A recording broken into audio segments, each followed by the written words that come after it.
수나미는 청계천 세운상가 뒷길의 전기용품 도매상의 꼬마 점원이다. 수나미란 어엿한 이름이 있는데도 꼬마로 통한다.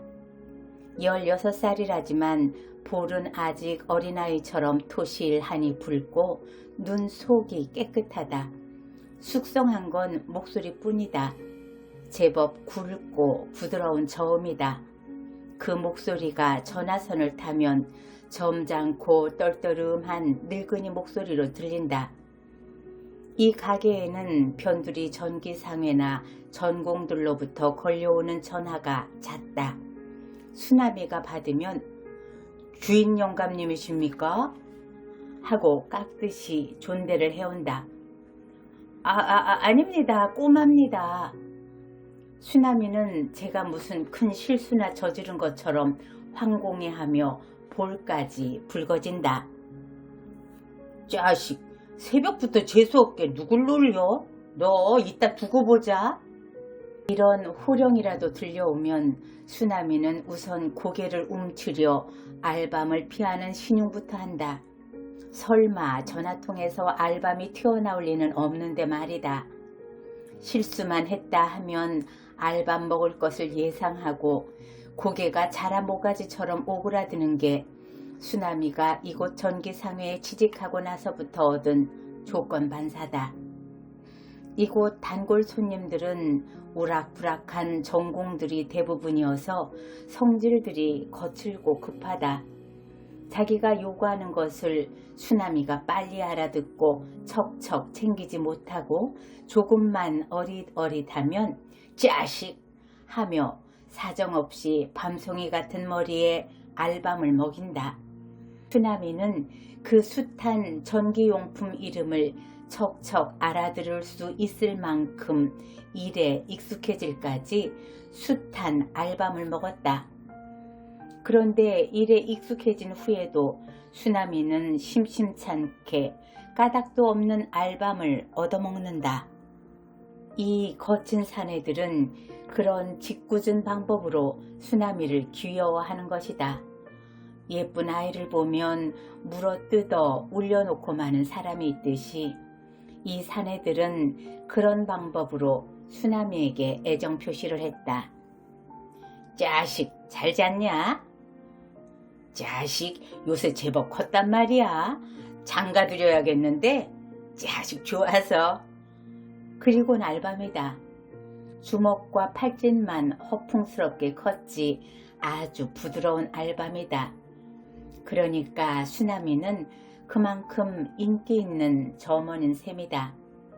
수나미는 단골 손님들에게만 인기가 있는 게 아니라 주인 영감에게도 여간 잘 뵌 게 아니다. 누구든지 수나미에게 알밤을 먹이는 걸 들키기만 하면 단박 불효령이 내린다. 하필 남의 머리를 주워박아? 채 굳지도 않은 머리를. 그게 어떤 머리인 줄이나 알고들 그래? 응? 공부 많이 해서 대학도 가고 박사도 될 머리란 말이야. 임자들 같은 돌대가리가 아니란 말이야. 그러면 아무리 막대 먹은 손님이라도 선생님 꾸지람에 떠는 초등학생처럼 풀이 죽어서 수나미에게 진심으로 미안해했다. 그리고는 꼬마야, 너 그럼 요새 어디 야학이라도 다니니? 하며 은근히 부러워하는 눈치까지 보였다.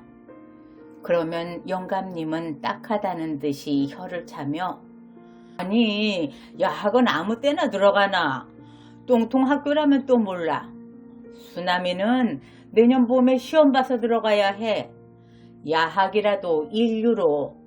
그래서 인석이 그저 틈만 있으면 책이라고. 수나미는 가슴이 크게 출렁인다. 수나미는 한 번도 주인 영감님에게 하다못해 야학이라도 들어가 공부를 해보고 싶단 말을 비친 적이 없다. 맨손으로 어린 나이에 서울에 와서 거지도 안 되고 깡패도 안 되고 이런 어엿한 가게의 점원이 된 것만도 수남으로서는 눈부신 성공인데 벼락맞을 노릇이지 어떻게 감히 공부까지 바라겠는가. 그러면서도 자기 또래의 고등학생만 보면 가슴이 짜릿짜릿하던 수남이다. 처음 전기용품 취급이 서툴러 시험을 하다 툭 하면 손끝에 감전이 되어 짜릿하며 화들짝 놀랐던 것처럼 고등학교 교복은 수남이의 심장에 짜릿한 감전을 일으키며 가슴을 온통 마구 휘젓는 이상한 힘이 있었다. 그런 수남이의 비밀을 주인 영감님은 알고 있었던 것이다. 수남이는 부끄럽고도 기뻤다. 그래서 수남이는 내년 봄에 시험 봐서 들어가야 해. 야학이라도 인류로 할 때에 주인 영감님이 그렇게 좋을 수가 없다.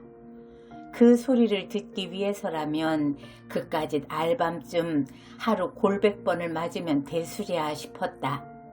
그런 소리를 자기를 위해 해주는 주인 영감님을 위해서라면 뼛골이 부러지게 일을 한들 눈꽃만큼도 억울할 것이 없을 것 같다.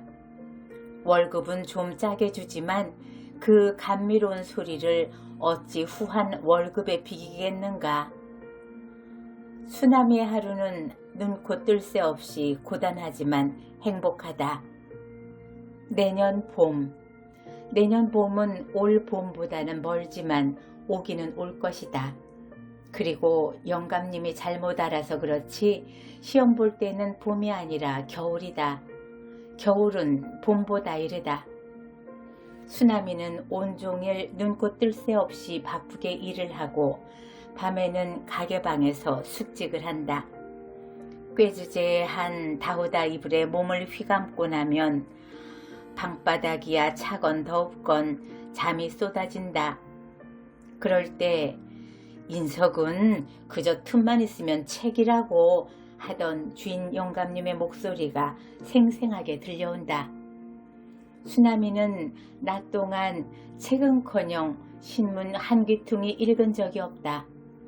도대체가 그럴 틈이 없다. 저 어머니 적어도 3명은 있어야 해낼 가게 일을 혼자서 해내자니 여간 벅찬 것이 아니다. 그래도 수남이는 혹사당하고 있다는 억울한 생각 같은 것은 전혀 없다. 어쩌다 남들이 영감님에게 엄마 혼자 데리고 벅차시겠습니다. 좀 더 큰 애 하나 쓰셔야죠. 영감님은 그런 소리를 제일 싫어한다. 벌레라도 씹어먹은 듯이 이상 야릇한 얼굴로 상대방을 흘겨보며 누가 뭐 사람 더 쓰기 싫어 안 쓰나. 어디 사람 같은 놈이 있어야 말이지. 깡패 같은 놈이라도 걸려들어봐. 우리 수남이가 물든다고. 이런 순진한 놈일수록 구정물 들긴 쉽거든. 얼마나 고마운 주인 영감님인가. 이런 고마운 어른을 위해 그까지 세 사람이 할 일 혼자 못할까 하고 양팔의 근육이 팽팽히 긴장한다. 그런 고마운 어른이 보지도 않는 책을 틈만 있으면 본다고 남들에게 자랑을 한 뜻은 밤에라도 잠만 자지 말고 열심히 공부해 두라는 뜻일 것이다. 수남이가 그렇게 풀이한 것이다. 그런 생각을 하면 눈이 말똥말똥해지며 잠이 저만큼 달아난다. 혹시나 하고 보따리 속에 찔러가지고 온 중학교 때 교과서랑 고등학교까지 다닌 형이 쓰던 참고서 나부랭이를 이렇게 유용하게 쓸 줄은 정말 몰랐다. 책이라야 통틀어 그것뿐이다. 주인 영감님이 심심할 때 사본 주간지 같은 것이 굴러다닐 적도 있어서 소년다운 호기심이 동하지 않는 것도 아니었지만 인석은 그저 틈만 있으면 책이라고 하며 주인 영감님이 가리키는 책이란 결코 이런 주간지 조각이 아닐 것이라는 영리한 짐작으로 수남이는 결코 그런데 한눈을 파는 법이 없다. 시간이 아까워서라도 그렇게는 할 수 없다. 가게를 닫고 셈을 맞추고 주인 댁 식모가 날라온 저녁을 먹고 나서 혼자가 될 수 있는 시간은 거의 11시경이다. 그때부터 공부라도 해야 되는 것이다. 그러고도 수남이는 이 동네 가게의 누구보다도 먼저 일어나야 하는 것이다. 수남이의 부지런함은 이 근처에서도 평판이 자자했다. 제일 먼저 가게 문을 열고 물뿌리개로 골목길에 물을 뿌리고는 긴 골목길을 남의 가게 앞까지 말끔히 쓸고 나서 가게 안 물건 먼지를 털고 어떻게 하면 보기 좋을까 연구를 해가며 다시 진열을 하고 제 몸단장까지 개운하게 끝낸다. 그제야 주인 영감님이 나온다. 주인 영감님은 만족한 듯 빙긋 웃고 자식 하며 손으로 수남이의 머리를 더듬는다. 그러나 알밤을 먹이는 일은 한 번도 없었다. 따뜻하고 큰 손으로 머리를 빗질하듯 두어 번 쓸어내주고는 부드러운 볼로 해서 둥근 턱가지를 큰 손바닥에 한꺼번에 감쌌다가는 다시 한번 자식 하고 놓아준다. 수남이는 그 시간이 좋다. 그래서 남보다 일찍 일어나야 하는 것이다. 아직은 육친애에 철 모르고 푸근히 감싸여야 할 나이다. 그를 실제 나이보다 어려 보이게 하는 아직 상하지 않은 순진성이 더욱 그에게 육친애를 목마르게 한다. 주인 영감님의 든든하고 거친 볼에서 볼과 턱을 타고 전해오는 따뜻함, 훈훈함은 거의 육친애적이었고 그래서 수남이는 그 시간이 기다려질 만큼 좋았고 꿀같이 단 새벽잠을 떨쳐낸 보람을 느끼고도 남을 충독된 시간이기도 했다. 그 어느 해보다도 긴 겨울이 가고 봄이 왔다. 내년 봄이 아니라 올 봄이 온 것이다. 캘린더에는 벚꽃이 만발해 있었다. 그런데 그 어느 해보다도 길게 해먹은 겨울은 뭘 아직도 덜 해먹었는지 화창한 봄날에 끼어들어 심술을 부렸다. 별안간 기온이 급강하하더니 바람까지 세차게 몰아쳤다. 낮 동안 떼어서 세워놓은 가게 판자문이 요란한 소리를 내고 자빠지는가 하면 가게 함석 지붕은 얇은 헝겊처럼 곧 뒤집힐 듯이 펄럭대고 골목 위 공중을 가로지른 전화줄에서는 온종일 귀신의 휘파람 같은 이상한 소리가 났다. 낮에는 이 가게 골목에서 사고까지 났다. 전선을 도매하는 집 아크릴 간판이 다 마른 빨래처럼 헐헐 나는가 했더니 곧장 땅으로 떨어지면서 때마침 지나가던 아가씨의 정수리를 들이받고 떨어졌다. 피가 아가씨의 분결 같은 볼을 타고 흘러 흰 스웨터에 선명한 붉은 반점을 줄줄이 그렸다. 피를 보자 다 큰 아가씨가 어린애처럼 앙앙 울어댔다. 가게마다 사람들이 뛰어나왔으나 아가씨를 부축해서 병원으로 달려간 것은 바람에 간판을 날린 전선 도매집 주인 아저씨였다. 사람들은 모두 치료비를 톡톡히 부담해야 할 그 아저씨를 동정했다. 지랄스런 바람이지. 그 아저씨가 무슨 잘못이 있기에 생돈을 빼앗기냐고. 그렇지만 돈지갑 옆구리에 차고 부는 바람 못 봤으니 그 재수 나쁜 아가씨인들 그 재수 나쁜 아저씨한테 때를 쓸 밖에 도리 없지 않겠느냐고 사람들은 쑥덕댔다. 하여튼 수남이가 알 수 있는 것은 그 아가씨도 그렇고 그 아저씨도 그렇고 오늘 재수 옴 붙었다는 것뿐이었다. 수남이는 문득 자기도 재수 옴 붙을 것 같은 예감이 들었다. 그래서 화들짝 놀라 큰 간판을 다시 점검하고 힘껏 흔들어 보고 대롱대롱 매달린 아크릴 간판은 아예 떼어서 안에다 갖다 두고 떼어 세워놓은 빈 지문은 좁은 옆 골목 변수 앞에 끼워 놓았다. 바람 부는 서울의 뒷골목은 흉흉하고 을씨년스러웠다. 먼지는 물론 온갖 잡동사니들이 다 날아들어 가게 앞에 쓰레기 무더기를 만들었다. 쓸어도 당해낼 도리가 없었다. 손님도 딴 날보다 적고 수나미는 까닭없이 마음이 울적했다. 시골의 바람 부는 날 풍경이 생생하게 떠올랐다. 보리밭은 바람을 얼마나 우아하게 탈 줄 아는가. 큰 나무는 바람에 얼마나 안 닮았게 들까부는가. 큰 나무와 작은 나무가 함께 사는 숲은 바람에 얼마나 우렁차고 비통하게 표효하는가.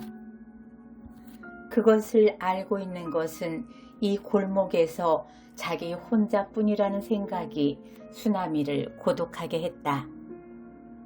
전선가게 아저씨가 어두운 얼굴을 하고 돌아왔다. 가게 주인들이 우르르 전선가게로 모였다. 아가씨의 안부보다도 그 아저씨 손해가 얼마인가 모두 그것이 궁금한 모양이었다. 수나미네 주인 영감님도 가더니 한참 만에 돌아오면서 하늘을 쳐다보며 욕지거리를 했다. 육실할 놈의 바람, 무슨 끝장을 보려고 온종일 이 지랄이야. 아마 전선가게 아저씨 손해가 대단했던 모양이다. 그래서 동정삼아 그렇게 화를 내는 눈치다. 하긴 그런 일이 아니더라도 서울 사람들에게는 바람이 손톱만큼도 반가울 리가 없겠다. 바람의 의미를 간판이 날아가는 횡액, 한없이 날아오는 먼지, 쓰레기 그것밖에 모르니까. 봄바람이 게으른 나무들에게, 잠든 뿌리들에게, 생경한 꽃망울들에게 얼마나 신기한 마술을 베풀고 지나간 날을 모르니까. 봄바람이 한 차례 지나가고 거짓말같이 화창하고 아늑하게 갠 날, 들판이나 산등성이에 있어 본 적이 없을 테니까. 수나미는 다시 한번 울고 싶도록 고독해진다. 전화를 받은 주인 영감님이 좀 생기가 나더니 계산서를 작성해 주면서 조명상회에 20와트 형광 램프 5상자만 배달해 주고 오란다. 가까운 데 있는 소매상에서는 이렇게 전화 주문으로 배달까지를 부탁해 오는 수가 많다. 수나미는 자전거도 잘 타 배달이라면 문제도 없다. 그래도 오늘은 바람이 유난해서 조심하느라 형광 램프 상자를 밧줄로 꼼꼼히 묶는다. 주인 영감님까지 묶는 걸 거들어주면서 인서가 까불지 말고 조심해. 사고 내가지고 누구 못할 노릇 시키지 말고. 오늘 장사가 좀 잘 안 돼서 그런지 말씨가 퉁명스럽긴 했지만 나쁜 말은 아닌데도 수나미는 고깝게 듣는다. 꼭 내깟 놈 다칠 게 걱정이 아니라 나 손해볼 게 겁난다는 소리로 들린다.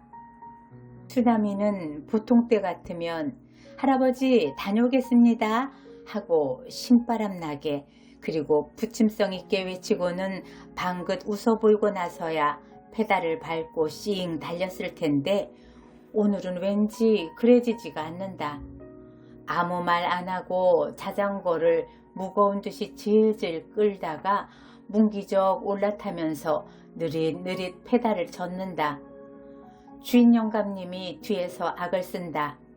인서가 조심해! 까불지 말고! 주인 영감님의 목소리가 회오리 바람을 타고 이상하게 날카롭고 기분 나쁘게 들린다. 수나미는 쳇 하고 혀를 차고는 도망치듯 씩 자전거에 속력을 낸다.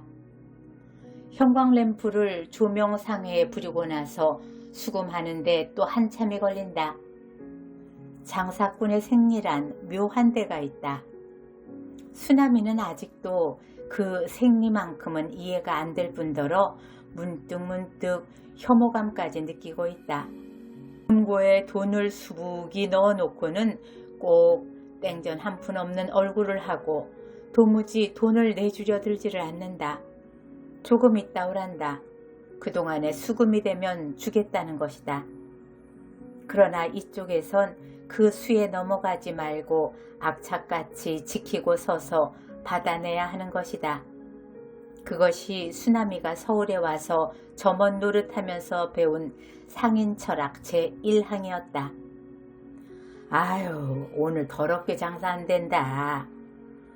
상의 주인은 니코틴이 새까맣게 달라붙은 이빨 안쪽을 드러내고 크게 하품을 한다.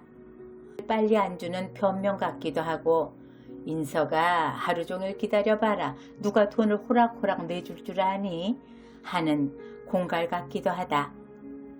그러나 수남이는 들은 척도 안 하고 장승처럼 버티고 서 있다. 저런 수에 넘어가 호락호락 물러가면 주인 영감님에게 야단 맞는 것도 맞는 거려니와 앞으로 10번도 넘게 헛걸음을 해야 수금을 끝마칠 수 있기 때문이다. 그것도 목돈이 아니라 500원, 1000원씩 푼돈을 녹여서 말이다. 이럴 때 수남이는 이 세상에 장사꾼처럼 징그러운 족속이 또 있을까 싶은 생각이 나서 한숨이 절로 난다. 그러면서도 자기도 어느 틈에 장사꾼다운 징그러운 수를 쓰고 만다. 오늘 물건 대금은 꼭 결제해 주셔야 돼요. 은행 막을 돈이란 말이에요. 수남이는 은행 막는다는 말의 정확한 뜻을 잘 모른다. 그 번들번들하고 위험 있는 은행이 뒤로 어디 큰 구멍이라도 뚫려 있단 소리인지, 뚫려 있기로서니 왜 장사꾼이 막아야 하는지 잘 모르는 채로 급하게 돈을 받아내려는 장사꾼들이 의례 심각한 얼굴을 하고 그런 소리를 하길래 수남이도 그래 보는 것이다. 자식, 알았어. 기다려봐. 돈 들어오는 대로 줄게.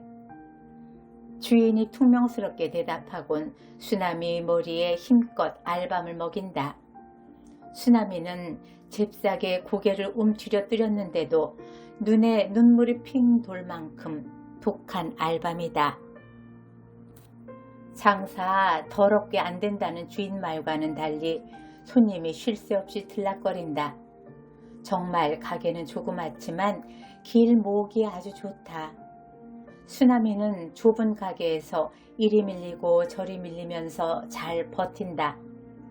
버틸 뿐 아니라 속으로 돈이 얼마나 들어오나 암산까지 하고 있다. 소매상이라 큰 돈은 안 들어와도 그동안 들어온 돈이 어림잡아 10,000원은 된다. 수남이는 비실비실 안 나오는 웃음을 웃으며 어떻게 결제 좀 해줍시오 하고 또 한 번 필붙는다. 주인은 자식 하며 또 한 번 알밤을 먹이곤 500원짜리 100원짜리 합해서 10,000원을 3번이나 세어보더니 아까운 듯이 내준다. 자식, 끈덕지기가 꼭 떼놈 같다니까. 됐어. 칭찬인지 욕인지 모를 소리를 하고 찌 웃는다. 수남이는 주인이 3번씩이나 세어준 돈을 또 2번이나 센다. 그리고 나서야 고맙습니다. 안녕히 계십시오 하고는 저만큼 자전거를 세워놓은 쪽으로 횡하니 다름질친다. 바람이 여전하다.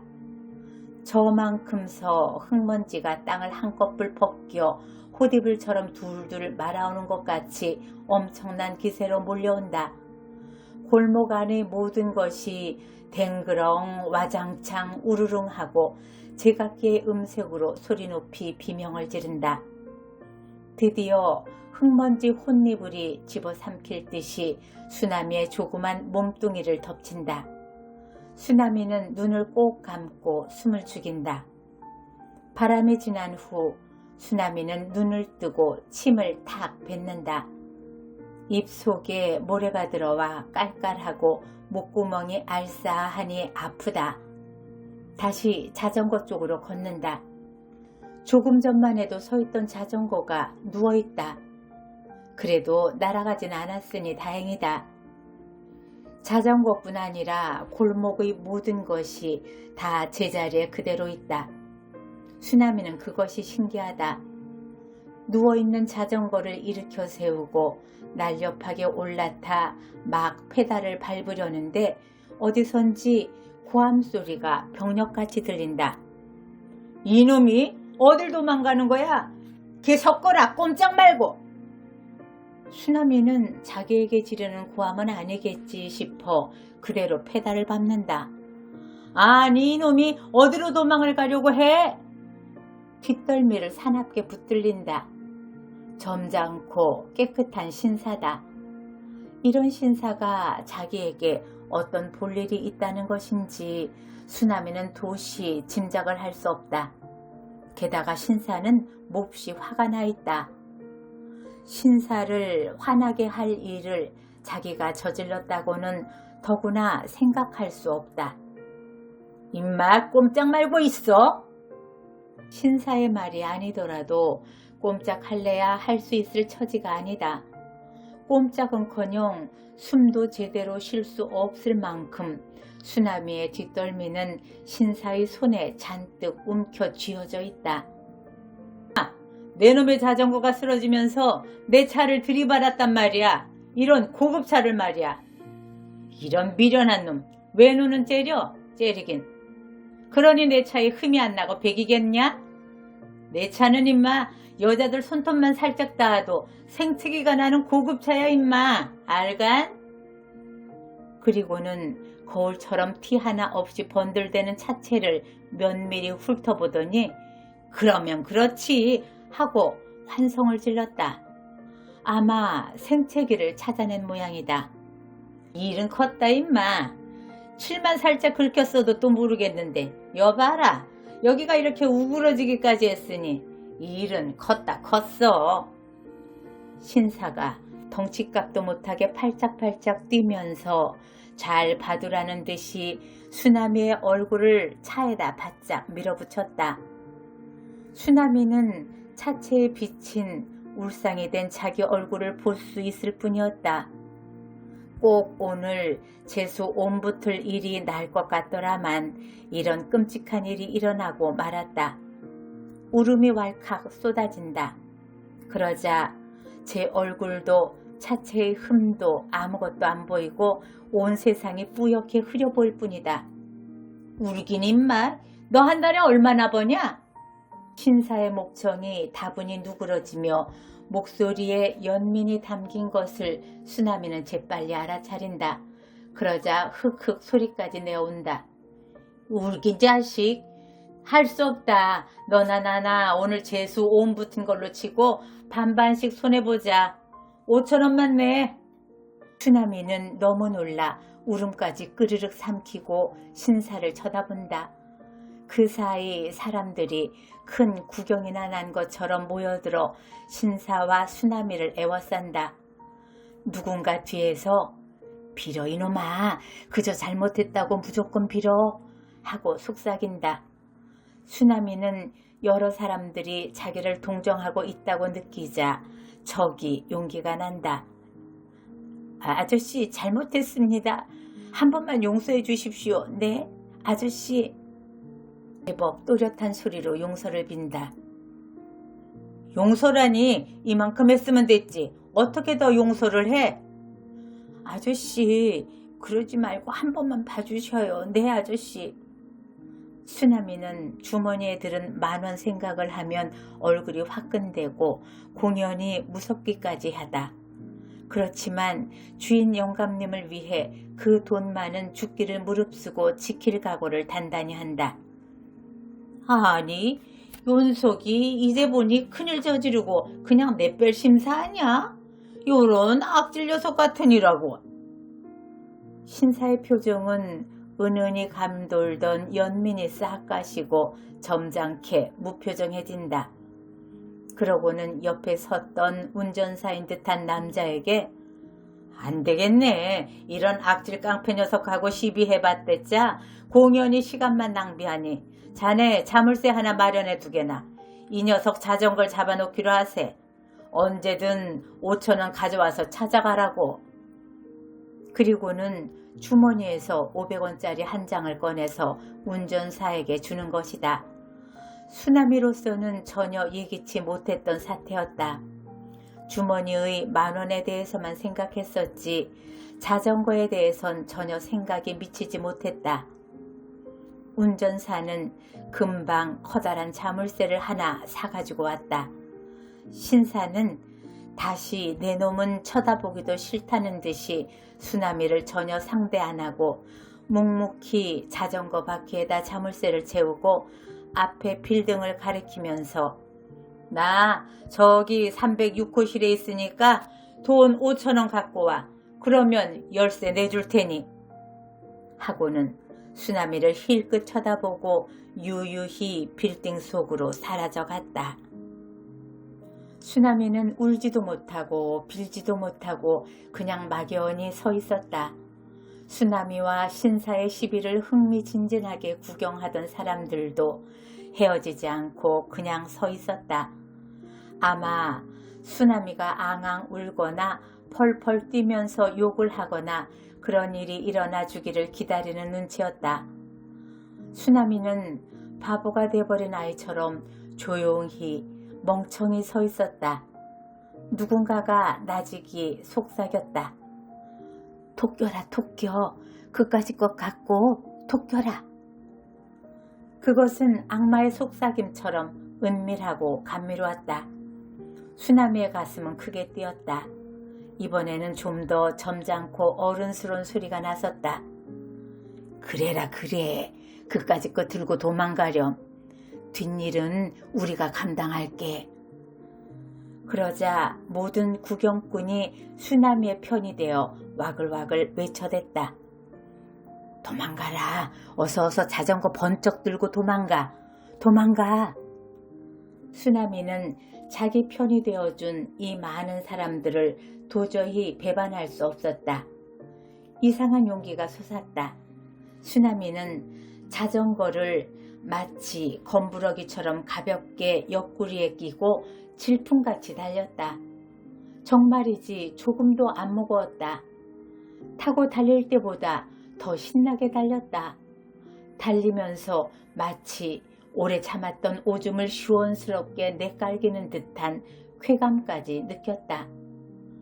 주인 영감님은 자전거를 옆에 끼고 질풍처럼 달려온 놈을 눈을 휘둥그레 뜨고 바라볼 뿐이었다.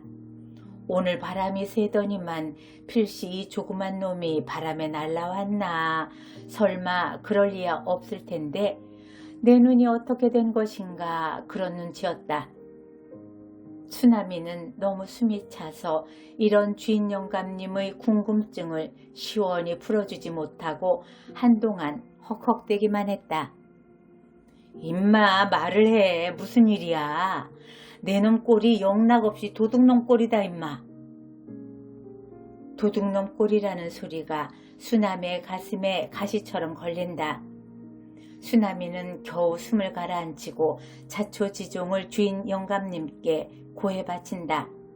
다 듣고 난 주인 영감님은 무엇이 그리 좋은지 무릎을 치면서 통쾌해한다. 잘했다 잘했어. 맨날 촌놈인 줄만 알았더니 제법인데? 제법이야. 그리고는 가게에서 쓰는 드라이버니 벤치니 가지고 와서 자전거에 채운 자물쇠를 분해하기 시작한다. 엎드려서 그 짓을 하고 있는 주인 영감님이 수나미의 눈에 흡사 도둑놈 두목 같아 보여 속으로 정이 떨어진다. 주인 영감님 얼굴이 누런 똥빛인 것조차 지금 깨달은 것 같아 속이 메스껍다. 마침내 자물쇠를 깨뜨렸나 보다. 영감님 얼굴에 회심의 미소가 떠오르더니 자유롭게 된 자전거 바퀴를 시험이라도 하려는 듯이 자전거로 골목을 한 바퀴 빙그르르 돌아와서는 내 놈 오늘 운 텄다. 그리고는 수나미의 얼굴을 쓰다듬고 볼과 턱을 두둑한 손으로 귀여운 듯이 감싼다. 영감님이 기분이 좋을 때면 수나미에 대한 애정의 표시로 의례 그렇게 했었고 수나미도 그걸 좋아했었다. 그런데 오늘은 싫다. 영감님의 손이 싫다. 그것은 온 트기는커녕 재수 온 붙었다는 생각이 여전하고 수나미는 그날 온종일 우울했다.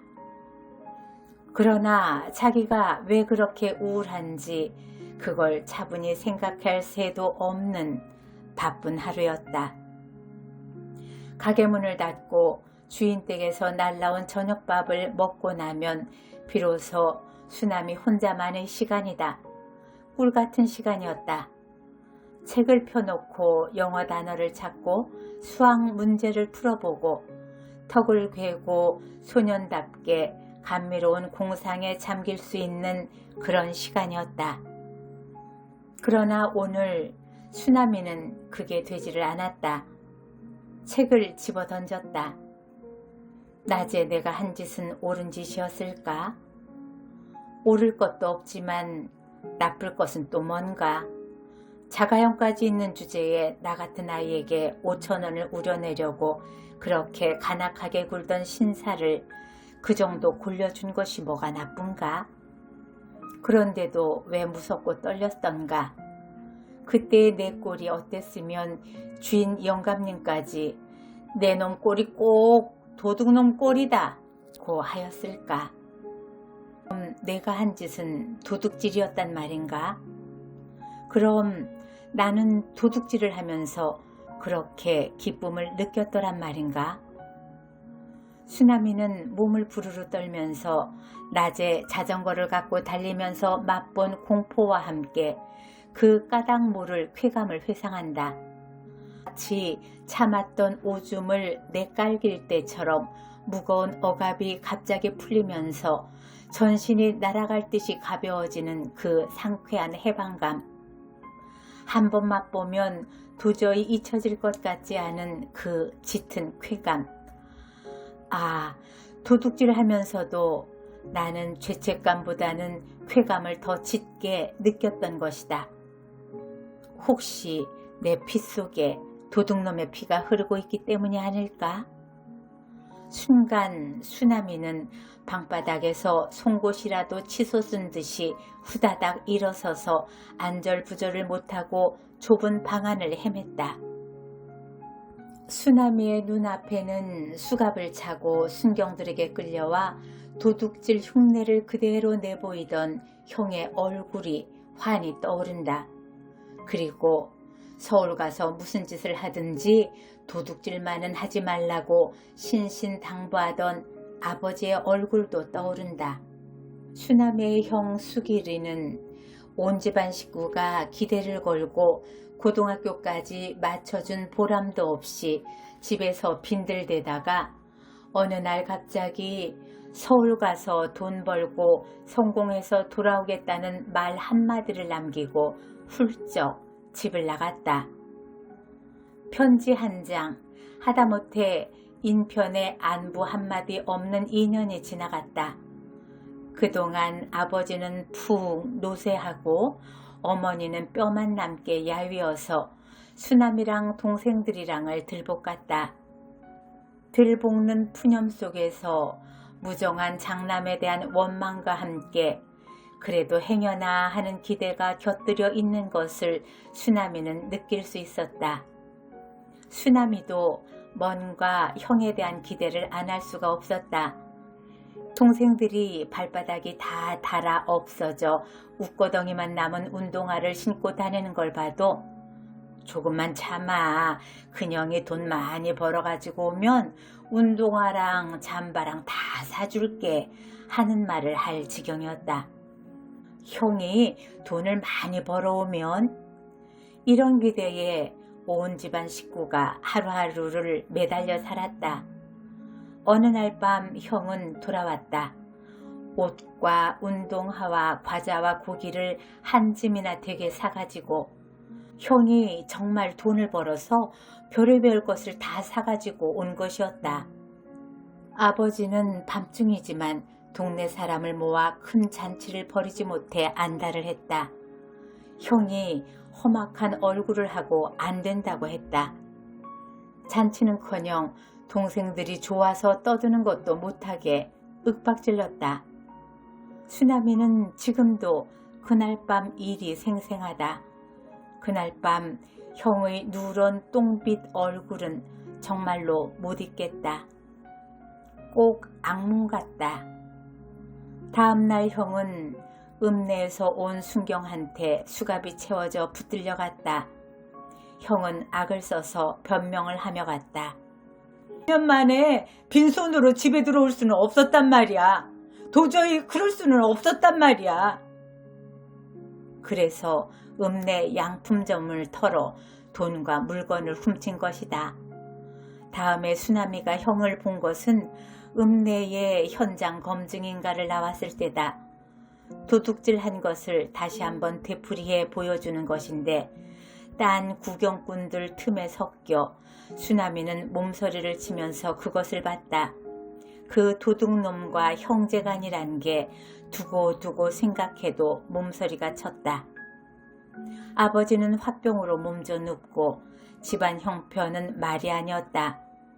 수남이는 드디어 어느 날 형이 그랬던 것처럼 서울 가서 돈 벌어 오겠다고 집을 나섰다.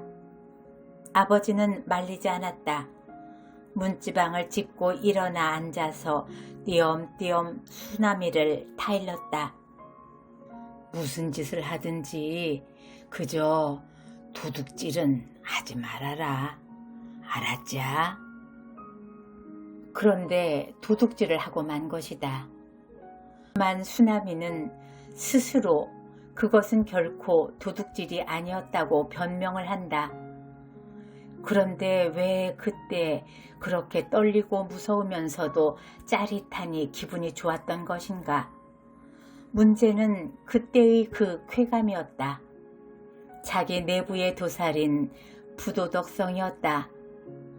오늘 한 짓이 도둑질이 아닐지 모르지만 앞으로 도둑질을 할지도 모르겠다는 생각이 들었다.